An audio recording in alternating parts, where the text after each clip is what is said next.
It's Tuesday evening, the wine is flowing, and babes, we are here. Snark Squad, welcome back, babes. We missed you. We love you. And babes, we are back. Because babes, today was a gift. We both got off work early. Cheers to slow dental days. Take a sip. Oh, I am taking a massive sip. Honestly, a Tuesday afternoon with no responsibilities feels like completely illegal. It really does. But babes, we did not waste it. We went to visit Joan and Felicia, our OG Snark queens, at our favorite retirement home. Babes, it was cinema.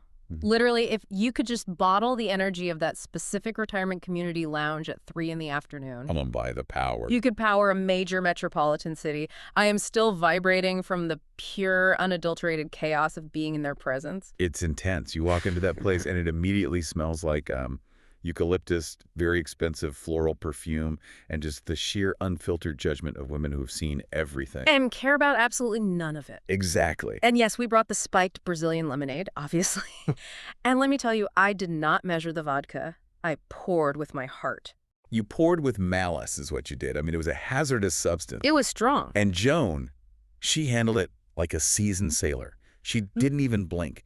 She was knocking back this lethal citrus concoction while casually dissecting the romantic failures of the nursing staff. Joan is an icon. She really is. Meanwhile, Felicia, who had maybe a quarter of a plastic cup, was instantly obliterated. She was. She was giggling so hard she almost inhaled a butterscotch candy. It was terrifying. The dichotomy of those two women is just a psychological study in resilience, honestly. It was so beautiful, just immaculate vibes. But babes, the highlight, we showed Joan and Felicia ChatGPT for the first time. Oh, wow. Yeah. Babes, they were shook with a capital S. It was like introducing fire to a caveman, but, you know, the caveman is wearing Chanel tweed. Yes.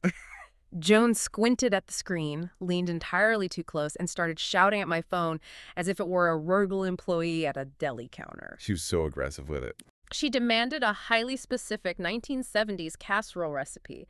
She yelled, "Give me a tuna noodle surprise, but use sour cream and onion potato chips for the crust. And if you put peas in it, Harold will haunt you." I forgot about Harold. And when the AI generated the exact flawless recipe in like 2.5 seconds, Joan literally clutched her pearls. She fully believed there was a tiny, lightning-fast chef trapped inside the microchip. Which honestly is less delusional than Valerie Cherish thinking an artificial intelligence is her actual friend. But we will get to that mess in a minute. We will get there. And Felicia, oh, my sweet, chaotic Felicia. She got so confused by the concept of a chatbot that she immediately assumed it was hooked up to the facility's mainframe. The paranoia was instantaneous. She started aggressively whispering, looking around the room, asking if the robot knew that Margaret from room 4B has been hoarding extra bingo cards on Friday nights. She was fully ready to drop a documentary. Felicia was prepared to use OpenAI to blow the lid off a geriatric gambling syndicate. She wanted to be the whistleblower of the retirement home. I would watch that. Someone get Jane on that immediately. But wait, we need to pivot. Because we need to talk about something serious. Okay, what is it? LO gym sets. Babes, are they just like a more expensive version of Lululemon? Because I am spiraling. Oh boy, here we go. I dropped an ungodly amount of money on the matching ribbed set, the dusty rose color. And I put it on, and suddenly, I feel like I ascend to a higher plane of existence. It's fabric, bestie. It's just fabric. It is not just fabric. The aesthetic completely changes my brain chemistry. I feel like a wellness influencer who drinks mushroom coffee, wakes up at 5 in the morning to ice roll my face, and has my life completely figured out. I am fiercely defending the hype because it is an investment in my own delusion. Okay, let's dissect the mechanics of this delusion because, analytically speaking, you are a victim of brilliant marketing. I am not a victim. You are. It is a scam. A beautifully tailored ribbed scam, but a scam nonetheless. You are paying a 300% markup for a microscopic logo that tells the world you live near a Pilates studio you've never even entered. I have thought about entering one. Have you calculated the cost per wear? Because mathematically, to justify that dusty rose ensemble, you would need to wear it every single day until the next presidential election, including to formal events. I mean, with a blazer, maybe? It is literally just spandex aggressively pushed by targeted algorithm ads and paparazzi shots of Kendall Jenner holding a green juice. It is Lululemon with a superior PR crisis management team. But the cut, the way it snatches the waist, I am willing to be scammed if it means the mirror selfie looks this elite. Sometimes you are just paying for the feeling, and the feeling is rich. You are paying for the illusion of control over your own wellness, which, ironically, is exactly what we are going to be talking about today. Wow, okay, seamless transition. But we can table the athleisure debate for now. Thank God, because babes, this wine tonight is whining, like actually doing its job. I am feeling it in my cheekbones. It is hitting different. It really is. So if any wine brands are listening, babes, we are available. Send the cases. We will do the taste test. We will be the messy brand ambassadors you deserve. Babes, we are tipsy, we are nostalgic, we are ready. Let's get into the episode. Yes. Okay, Snark Squad, brace yourselves, because we are getting into Season 3, Episode 6 of the comeback, Valerie's Home Alone. And I just need to vent for a second. Yeah, let it out. I need to scream into a very expensive decorative pillow. This hour of television was a masterclass in watching a train slowly, agonizingly derail. Slow motion. Valerie Cherish's life is crumbling to absolute dust. The foundation is gone, the walls are caving in, and the most infuriating part is that she handed them the sledgehammer. She bought the sledgehammer and gift-wrapped it for them. She brought this entirely on herself. My smartwatch actually told me to take deep breaths during the second half. I am unwell. I mean, it is the pinnacle of anxiety-inducing media. If we look at the overarching architecture of this season, this specific installment is really about the complete breakdown of human communication, set against the dystopian apocalypse of AI in Hollywood. It's so dark. It really is. Nobody is listening. Nobody is telling the truth. And the central theme here is the illusion of control. Every single character is desperately trying to control a narrative that has already completely spiraled out of their grasp. Yes, that is exactly what it is. It's a tragedy, but, dressed up in Beverly Hills real estate and terrible corporate branding. The illusion of control, yes. But before we descend into the dark, twisted underbelly of NewNet and the reality TV trauma farming, we have to start with the one pure, shining moment of joy. The only moment of joy. The absolute masterpiece that is Mrs. Hat. Babes, I am obsessed. I am entirely captivated. It is so good. We finally get to see a polished, edited clip of this fake show Valerie shot, and it is the coziest of cozy mysteries. Valerie is giving us peak amateur sleuth. She really is. She's playing this gardener, wearing a canvas apron, her hair tied up in a bandana, subtly accusing the legendary Paul Dooley of murder over some rhododendrons. The rhododendrons. It is giving murder, she wrote, meets a very aggressive HGTV landscaping show. I would legitimately pay an extra subscription fee to stream 50 episodes of this.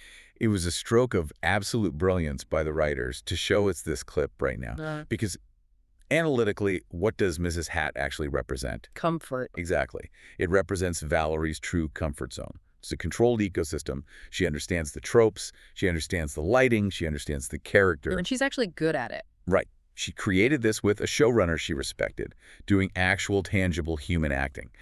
It stands in direct, brutal contrast to the massive, soul-crushing corporate monstrosity of House That, where she is currently trapped. It's night and day. Mrs. Hat is analog. How's that? Is a digital nightmare. In the garden, she solves the problems. In the studio, she is the problem. That is so profound. And when she's watching the clip, you can see the genuine, unforced pride radiating off her face. It just shatters my heart because you see the alternate timeline. You see what she gave up. You see what could have been.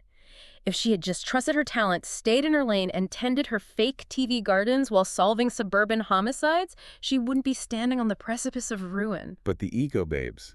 The ego needed network validation. But no, she had to chase the shiny network television dragon. And speaking of abandoning reality, we immediately cut to Val prepping for a crucial Zoom meeting, and in walks Mark. Oh, Mark. Her husband, who casually announces he is leaving for Burning Man. Babes, my soul left my body. The audacity is staggering. Val is standing there desperate, literally begging him, grandfathers, don't go to Burning Man, don't die, please, show's going well.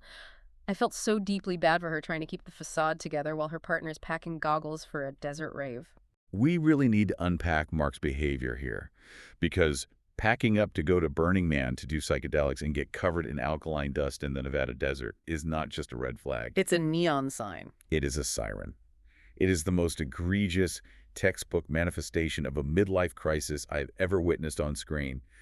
And the timing is violently selfish. Literally the worst possible timing. He is doing this at the exact moment his wife's career is facing an existential threat. It highlights the total devastating disconnect in their marriage. She is putting on a blazer to fight for her professional life, on a glitchy Zoom call, and he is off to find his spiritual center in a dust storm. A dust storm. They are not even living in the same reality anymore. It is so incredibly selfish, and she just swallows it. She plasters on that terrifying, strained Valerie Cherish smile and clicks join meeting for this marketing pitch with the network executives. And this meeting. And Snark Squad, the Zoom meeting with Arbor and Ridley from NewNet, I cannot. It is physical torture to watch. It's excruciating. Val is sitting there pitching these incredibly wholesome, retro analog marketing ideas. She genuinely wants Evan, the 20-something AI tech bro, to get into the Writers Guild. The delusion that Evan cares about the guild. Right. She's pitching this whole ad campaign featuring a New England flag waving gently on a bed and breakfast roof. And the executives give her nothing. Stony silence. Absolute crickets. It's so quiet, she literally taps her screen because she thinks the Wi-Fi froze. That silence is the corporate equivalent of a guillotine slowly being raised. Yeah. They're letting her talk just to watch her dig the hole deeper. They hate her. They do. And then Ridley, with zero empathy, drops the actual marketing campaign. They pull up the real poster. Oh my God, the poster. It is an AI-generated image of Valerie's face, awkwardly and seamlessly pasted onto Diane Lane's body from the promotional poster for the movie Under the Tuscan Sun. It was so jarring. It is so deeply bleak. It is a blatant, soulless ripoff hallucinated by a machine algorithm. And the dramatic irony here, the mechanism of the tragedy, is almost too painful to endure. Because she doesn't even get it. Exactly. Val, in all her desperate, naive glory, looks at this stolen Frankenstein image of herself and says out loud, I don't know why everyone's so afraid of AI. I was screaming at my television. I wanted to reach through the screen and shake her. She was so proud of it. I was like, Valerie, wake up. You know that feeling when corporate rolls out a new automated software system and you suddenly realize it can do your entire job in 3 seconds? Yeah, that cold sweat. That is what is happening to you, but on a billboard-sized scale. She is inviting the literal villain into her home and offering it a charcuterie board. She really is. She wants validation from this network so intensely that she is complimenting the exact machine that is actively rendering her obsolete. It is completely pathological. Right. She has surrendered every ounce of her agency, her likeness, and her soul to NewNet just for the illusion of relevance. And it's not even real relevance. But if we want to talk about surrendering agency to a toxic entity, we have to pivot to the Billy situation. Oh, I hate him so much. Because this is where the narrative shifts from corporate satire to genuine psychological horror. Valerie heads into Billy's office for a private chat to address their fraying professional relationship. Right. She's running late because she had to do yet another body scan at the Digital Dome. Again, the digital encroachment is suffocating her. They own her body at this point. They do. So she walks into his heavily wallpapered, wainscoted office, expecting a tense manager-client conversation. And boom, she is ambushed. My blood pressure spiked to dangerous levels. The second those reality television cameras popped out from behind the furniture, I saw red. It was like a jump scare. It really was. Billy has orchestrated a full-blown, multi-camera reality TV ambush. He has a literal couples therapist, David Burkus, sitting right there on a leather chair, ready to mediate their issues on camera for a pilot Billy is producing. The audacity. He looks at her with that smug face and says, "A couples therapy content is so hot right now." Billy is the most parasitic, manipulative, toxic leech of a manager on the planet. He really is the final boss of bad managers. He is actively exploiting her mental breakdown and their fractured relationship for his own content. It is entirely repulsive. But let's look at the mechanism of why this works and why Billy is the ultimate villain of the Hollywood ecosystem. Please break it down, because I just see red. Billy operates a closed-loop system of exploitation. He neglects his duties as a manager, which creates the trauma and panic in Valerie's life. Right, because he's never answering his phone. Exactly. Then he pivots to his role as a producer and harvests that exact trauma for reality television.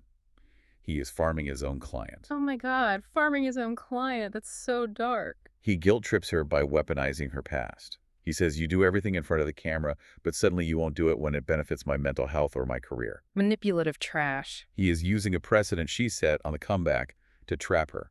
But here is the pushback I have to offer, because we need to be analytical here. Okay, hit it. At what point do we hold Valerie accountable? Oh, don't do this. No, listen. She has kept this profoundly incompetent narcissist on her payroll for over a decade. She signs his checks. Why hasn't she fired him? Because she is terrified of the unknown. She clings to the devil she knows. She'd rather be abused by someone familiar than risk being alone in the industry. That's a trauma bond. It is a full-blown trauma bond. But hold on, we cannot talk about the scene without discussing the production design. Did you catch the background? Oh, the artwork. Yes. While Billy is delivering this incredibly manipulative, fake, deep monologue about their emotional connection, perfectly framed right behind his head is a giant, tacky piece of wooden word art that just says BS in massive letters. The set decorator deserves an immediate Emmy for that. They really do. It was a masterstroke of environmental storytelling. The visual irony of him demanding authenticity while a literal sign screaming BS hovers over his shoulder is brilliant. It undercut everything he was saying. So Valerie obviously refuses to participate in his Twisted Therapy pilot right then, and her excuse is that she has to go to a color timing meeting. Now, I had to look this up, but color timing is an executive producer's job. Is when you sit in a dark room and adjust the exact color values and lighting of the edited footage. Which is supposed to be Billy's job. That is Billy's job. But because Billy isn't answering his phone or doing any actual producing, Val has to step up. And because she steps up to do his job, she misses rehearsal with her own cast. Which is the catalyst for the mutiny. The mutiny. Because while Valerie is off trying to keep the sinking ship afloat in post-production, the actors are left alone on set, festering. Walter, who is a seasoned veteran, calls an actors-only meeting. He was so ready to lead a revolt. He is convinced that Valerie, as the star and producer, is executing a power grab. He tells the younger actors, I've seen this before, the star is taking over. The paranoia.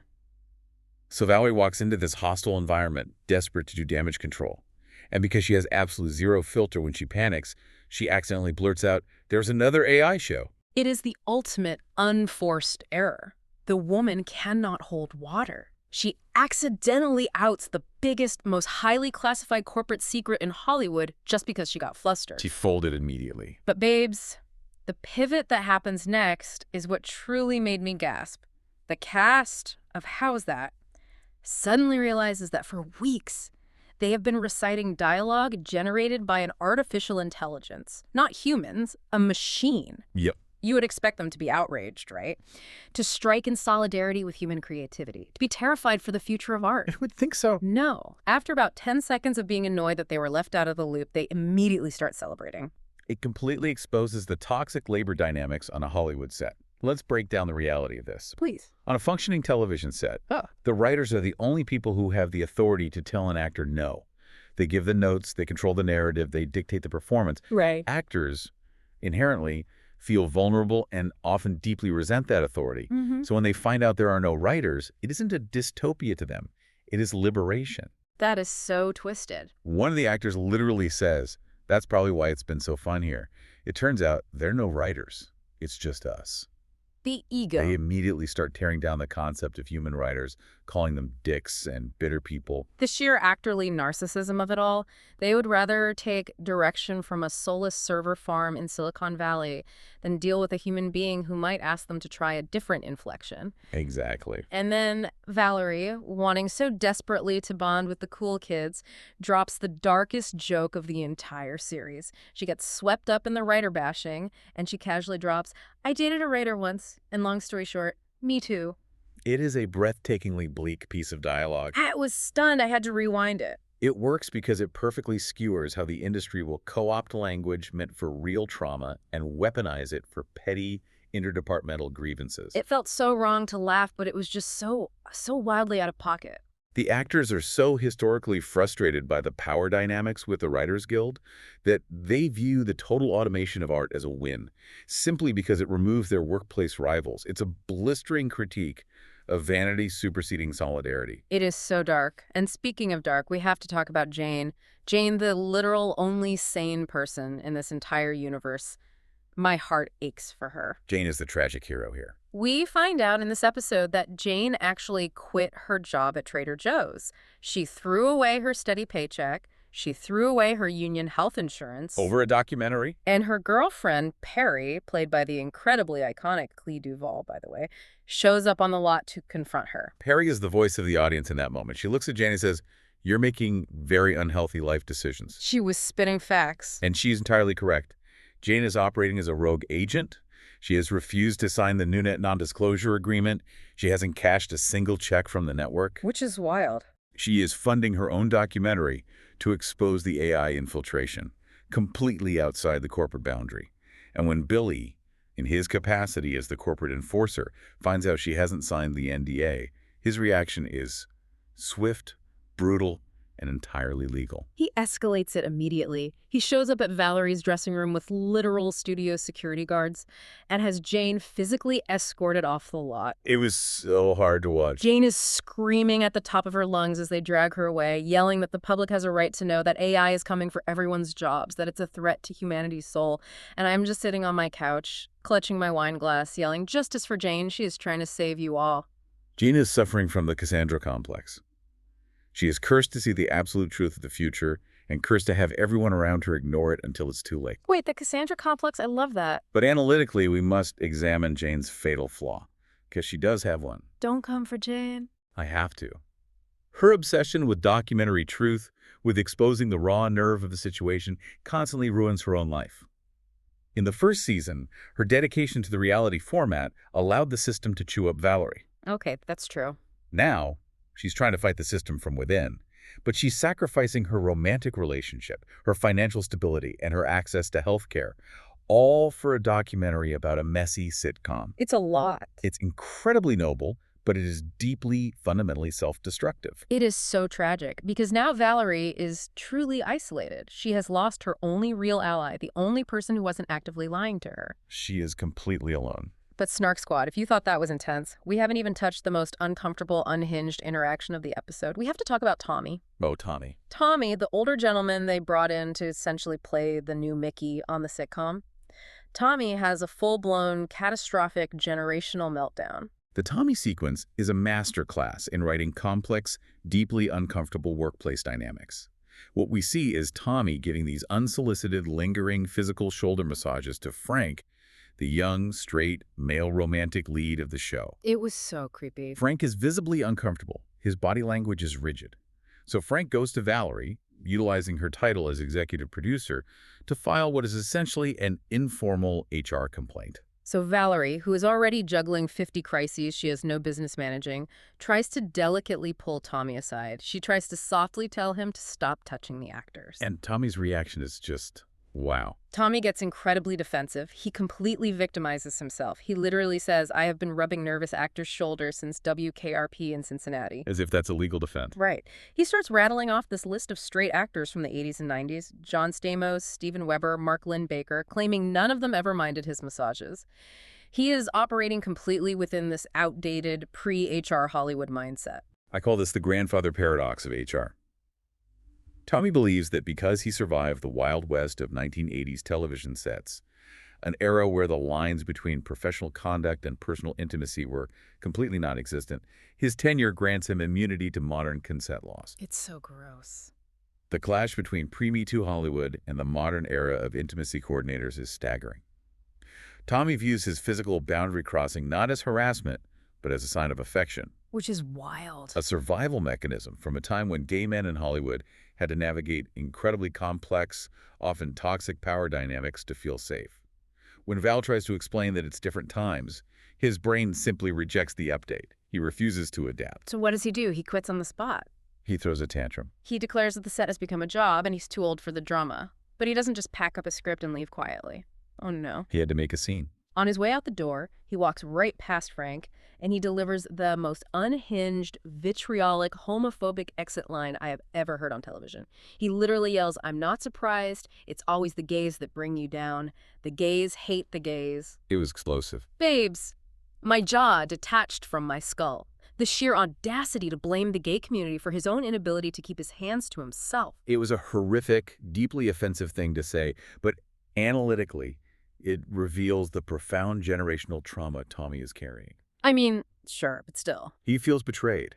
He feels that a younger gay man, who now enjoys the protections of modern HR and societal acceptance, doesn't respect the survival codes that Tommy's generation had to invent. That doesn't make it okay. Oh, it absolutely does not excuse his behavior. The unwanted touching was completely inappropriate and fireable, But it paints this incredibly dark, nuanced picture of how fractured a marginalized community can be across generational lines. It was so layered and so tense, and we have to give a massive shout out to Patience in this scene. Oh, patient. Her completely silent, wide-eyed reaction, just holding a bottle opener and staring as this man fully detonates his own career, was absolute perfection. She was the audience surrogate in that moment. Truly. But the hits just keep coming. Valerie has lost Jane, she has lost Tommy. And then the levee breaks. The leak happens. The inevitable leak. The news that the network's flagship comedy, how's that, is entirely written by an AI algorithm hits the internet. It's on CNN, it's trending on TikTok, the containment is completely breached. The fallout is catastrophic And and immediate. The entire internet, specifically the entertainment industry, turns its collective rage onto Valerie Cherish. they eviscerated her. We see viral videos of writers blasting her. One writer looks at the camera and says, "I'm a comedy writer who can't pay my mortgage. Thanks, Valerie Cherish." Oof, that hurt. She instantly becomes the recognizable human face of the AI apocalypse. She is the villain. Mm. And NewNet, the multi-billion-dollar tech corporation that actually built the machine and made the decision. Dead silent. Dead silent. They completely vanish and throw her to the wolves. She is in full panic mode. She's pacing her house, leaving frantic, borderline hysterical voicemails. She calls Arbor at the network saying, "The S has hit the F." She can't even swear properly. She leaves a sobbing voicemail for Mark saying, "Hollywood hates me, writers are so mad." She's spiraling, trying to figure out who leaked the story, and her first instinct is to blame Pauly G, just assuming he did it out of spite for not getting hired. Which is a fair assumption, historically speaking. True. But then she's watching CNN, watching the news anchors tear her apart, and who appears on the screen via satellite to defend her. It's Jane. Jane. Jane goes on national television to defend Valerie's character. I was screaming. Jane is a real one. She is writing for Valerie even after getting dragged off the studio lot like a criminal. Jane's loyalty defies logic. It is astounding. Yeah. But let's pause the emotional reaction and look at Valerie's response to the backlash. Okay, Mr. Analytical. She is sitting in her living room, crying, genuinely asking, "How am I the villain?" And yes, NewNet bears the ultimate corporate and financial responsibility for replacing human workers. But we have to point out the terminal irony here. She did do this to herself. Valerie willfully, aggressively ignored every single red flag. She eagerly embraced a technology that she knew was designed to destroy writers' livelihoods simply because it offered her a starring role. She was so blinded by the spotlight. She allowed her physical face to be digitally scanned. She allowed her voice to be mapped. She provided the data. She is the face of the machine. The internet is not entirely wrong to hold her complicit. I know, it is so true, but it is so agonizing to watch. I'm furious with her for being so blind, but simultaneously, I just want to wrap her in a weighted blanket and hide her from the internet. The cognitive dissonance is real. Which brings us to the emotional climax of the episode. It is the middle of the night. Valerie is sitting alone on her couch in the dark. Her career is in ashes. She is universally despised by her peers. And then the front door opens. And here comes the desert rat. Mark walks in. He saw the news breaking while he was at Burning Man, and he left the desert early. He walks over, sits down next to her on the couch, doesn't say a word, and just holds her while she completely breaks down, sobbing into his chest. The cinematic shift in this final sequence is jarring, but incredibly effective. For the entire episode, we've been trapped in this claustrophobic, chaotic, docu-style camera work. Yes, very shaky. Suddenly, the camera pulls back. We get this sweeping, gorgeous, high-definition shot of the Los Angeles cityscape glittering in the night, and Adele's Chasing Pavements begins to swell over the soundtrack. It is a massive, deliberate tonal shift from the anxiety of the previous 50 minutes. Babes, I was weeping. I was fully crying into my wine glass. It was so beautiful and so devastating. It's the romance, the safety, and the unwavering support that Val has been starved of all season. Just him showing up, sitting down, and physically being there without needing an explanation. It broke me. I am going to push back on this emotional reading. Hard. Oh, of course you are. Because while the scene is undeniably beautifully shot, and, Adele can make anyone cry, we have to ask a critical question. Does Mark actually deserve this hero moment? Yes. Let him be the hero. Let's review his track record this season. He has been completely checked out. He's been emotionally distant. He is estranged from his own daughter, Francesca. He literally packed a bag for a naked desert rave while his wife was drowning in corporate espionage. He came back, though. Coming home to hug your crying wife is the absolute bare minimum requirement of a marriage. I am seriously debating whether this emotional resolution is earned or if it is just a temporary manipulative band-aid placed over a fundamentally broken relationship. Oh, you are so cold. You have a heart of absolute ice. I know he has been terrible. I acknowledge his flaws. But in that specific moment when the entire world was screaming at her, she just needed her husband to be a safe harbor. Let me have my Adele moment without ruining it with your logic. I will allow you to enjoy your Adele moment, but I am keeping my analytical eyes strictly on Mark's future behavior. But we need to transition because we have a massive amount of specific mess to unpack. Yeah. Let's get into our first segment. Yes. Segment 1. Secondhand embarrassment. Okay, Snark Squad. What moment made you physically cringe? I'm talking about the kind of cringe where you have to curl into a fetal position and hide behind a blanket. Oh, I have mine ready. For me, it is 100% Valerie blurting out, "There's another AI show," to Walter and the rest of the cast. The sheer, terrifying inability of this woman to keep her mouth shut. She's a liability. The entire network's financial future, billions of dollars, relies on her discretion. She had one job. All she had to do was stand there and let Walter vent about star egos.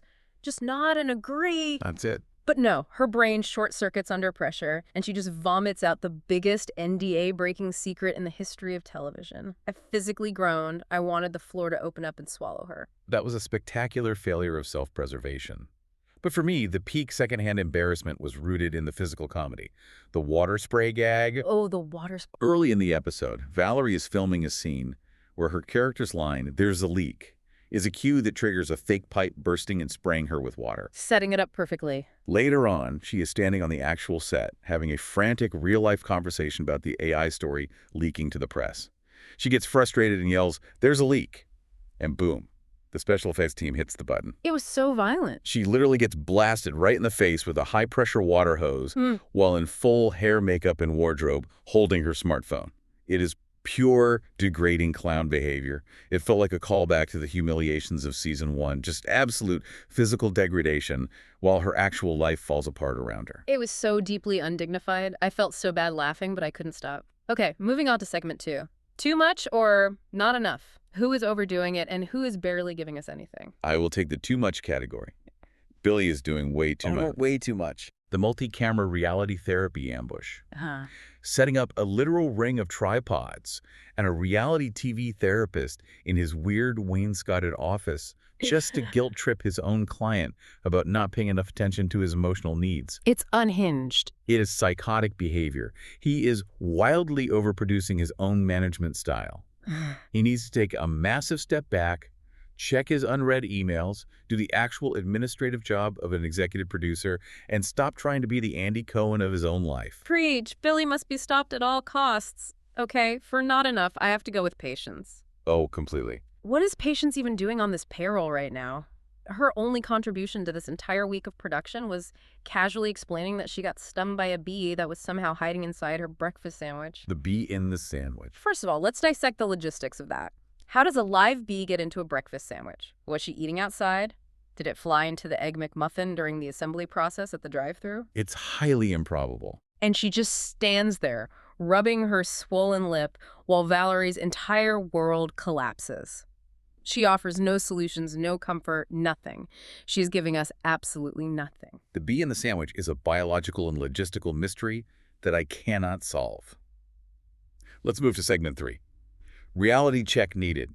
Who needs someone to sit them down on a chair and be brutally, aggressively honest? Oh, I have mine ready. Jane. Wow, okay. Jane desperately needs an intervention and a reality check. I love her deeply, but she needs to sit down and look at her life. She threw away her relationship with Perry, who is gorgeous, grounded, and entirely correct in this situation. It was the only sane one. And she threw away her Trader Joe's health insurance. Do you know how hard it is to get premium retail health insurance in this economy? It's practically gold. And she gave it all up for a rogue, unpaid, unpermitted documentary about a messy D-list actress who actively does not want the documentary to be made. It is not worth the sacrifice, Jane. Go back to the grocery store, secure the bag. Jane's martyrdom complex is completely out of control, I agree. But my choice for a reality check is Tommy. Definitely. Someone, ideally, a terrifying corporate HR representative with a clipboard, needs to sit Tommy down in a sterile conference room and explain that the WKRP in Cincinnati days are dead, buried, and paved over. Tagged over. You cannot just walk up behind your younger coworkers, start rubbing their shoulders without explicit verbal consent, and then call them homophobic slurs when they set a professional boundary. Yeah. He needs a massive systemic reality check about workplace conduct in the 21st century.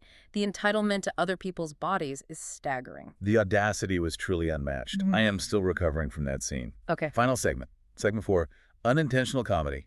What moment was supposed to be deeply serious, but came off completely hilarious? I already touched on it earlier, but it demands repeating. The Billy office scene. Oh, the BS sign. He is trying to execute this deeply manipulative, intense, emotional confrontation about their failing professional intimacy. And he's positioned perfectly in front of a giant, tacky piece of wooden word art that just says BS. It's so good. The framing was a masterpiece of set decoration. Every time he lowered his voice to make a fake deep point, the sign was just screaming BS right behind his ear. Yeah. It completely undercut his entire villain monologue. It turned a psychological thriller into a farce. It was high art. Put it in a museum. For me, the unintentional comedy was in Valerie's home office. Oh, I know what you're going to say. She is having this complete, devastating breakdown. The world is ending. The internet has turned on her. Her career is over. She is leaving these tragic, sobbing voicemails. And right in the background, perfectly illuminated and framed next to her computer monitor, is the framed playbill of her Chicago run. Yes. Like, she is living in a dystopian nightmare where robots are stealing her face, but she still makes absolutely sure her brief, critically panned stint as Roxy Hart is prominently displayed for anyone on a Zoom call to see. She has to flaunt the credits. It is so perfectly Valerie. She will be standing in the literal ashes of Hollywood, but she will make sure you know she did 8 shows a week on a Broadway stage. It's the micro details like that that make the writing on this show so brilliant. The vanity persists, even through the apocalypse. Babes, our wine glasses are completely empty and our hearts are incredibly full of pure, unfiltered judgment. They truly are. Thank you so much to the Snark Squad for hanging out and riding this chaotic emotional wave with us. If you enjoyed our breakdown of the drama today, please remember to share the show with a messy friend. Please do. And don't forget to rate and review us on Apple and Spotify. It feeds the algorithm, babes. We have to appease the machines. Like Babes, we started this evening with wholesome, beautiful visits to Joan and Felicia, and we ended up fully judging the moral failings of everyone in Hollywood. Growth. Absolutely. We love growth. Stay iconic, stay unfiltered, and we will see you on the Snark side.